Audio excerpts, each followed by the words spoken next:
কিশোরগঞ্জের করিমগঞ্জ উপজেলায় সমাজ সেবামূলক মানবিক সংগঠন আমরা প্রবাসী এর উদ্যোগে স্কুল ব্যাগ বিতরণ অনুষ্ঠান 2025 অনুষ্ঠিত হয়েছে।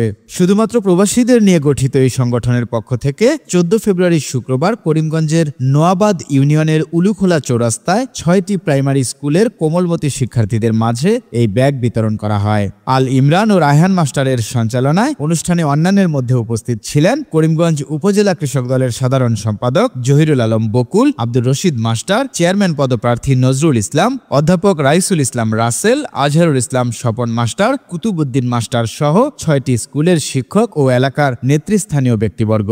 অনুষ্ঠানে সংগঠনের পক্ষ থেকে আমরা প্রবাসী এর সভাপতি মোহাম্মদ সাজ্জাদ হাসান নবীন ভিডিও বার্তায় বক্তব্য প্রদান করেন। আজহারুল ইসলাম স্বপন মাস্টারের সার্বিক তত্ত্বাবধানে অনুষ্ঠিত এই অনুষ্ঠানে সভাপতিত্ব করেন সাবেক সেনা সদস্য ও সমাজ সেবক মোহাম্মদ ফরজ আলী। এ সময় নানশ্রী সরকারি প্রাথমিক বিদ্যালয়, আলমদিপাড়া সরকারি প্রাথমিক বিদ্যালয়, উত্তর কান্দাইল সরকারি প্রাথমিক বিদ্যালয়, উলুখোলা সরকারি প্রাথমিক বিদ্যালয়, উত্তর সিন্দ্রিপ সরকারি প্রাথমিক বিদ্যালয় ও সিন্দ্রিপ সরকারি প্রাথমিক বিদ্যালয়ের ছাত্রছাত্রী, অভিভাবক সহ অত্র এলাকার এলাকাবাসী উপস্থিত ছিলেন। শিক্ষার্থীদের মাঝে স্কুল ব্যাগ বিতরণের এমন উদ্যোগের ভূয়সী প্রশংসা করেছেন এলাকার সকল শ্রেণী পেশার মানুষ।